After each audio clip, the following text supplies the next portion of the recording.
To protect society from the extremes of the video makers, new laws came into being. The Video Recordings Act came into effect on the 1st of September 1985. Now this was headed up by a very interesting person at the time. It was James Furman. We set a standard for society which people appreciate. It's controversial, obviously. You would have horror movies with gaping holes. We are the most conservative censorship body of any of the major Western countries. We are the only country David, in the Western world that has this later. draconian censorship, and it's a disgrace to this country, and it should have been changed years ago. I would like to talk about censorship at length later. Start tonight with the finger that points at videos like this. Did it and other video nasties play a part in the killing of little James Bulger? The news hit the headlines that a judge had blamed the video industry. And of course it led to that very, very famous headline, "Burn your video nasty for the sake of our children." That is probably why primarily the horror black market started, because the BBFC were just cutting so much. It stimulated creativity and social networking. There was this major network, and a lot of the information came from fanzine press. I think anyone that did a fanzine was saying "fuck you" after the video nasties. There was a thing where it was very clandestine, you know, where it was like getting hold of drugs or something. It's illegal, isn't it? So you'd be sweating. You'd feel like a drugs courier with a couple of horror films. It was crazy. People were being arrested and being put into prison just for having a copy of some dodgy video. I don't think you can really explain the shock when it really happens.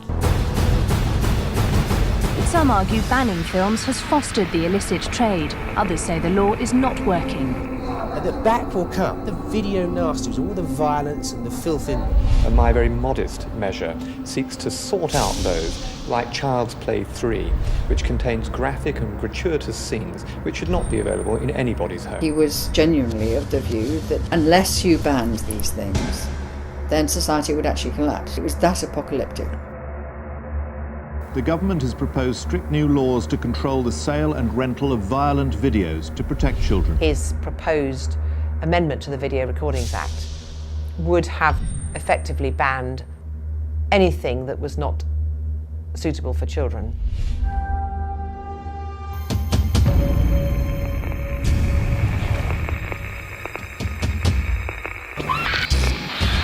Well, this will have to be cut.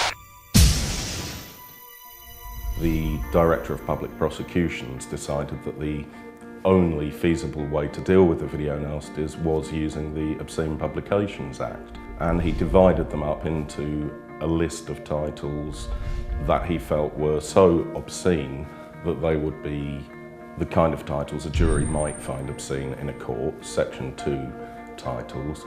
But also he had another secondary list of titles where he was perhaps not confident that a jury would find against them. And so those titles he added to a second list of so-called Section 3 videos. But that would mean that that film always had this tarnished image and this sort of aura around it of being unacceptable. But that's where the beauty ends and the nightmare begins. They'll scare the living daylights out of you. You'll run from the theater in fright.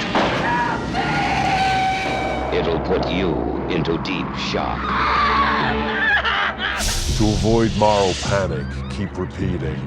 They were only movies. They were only movies.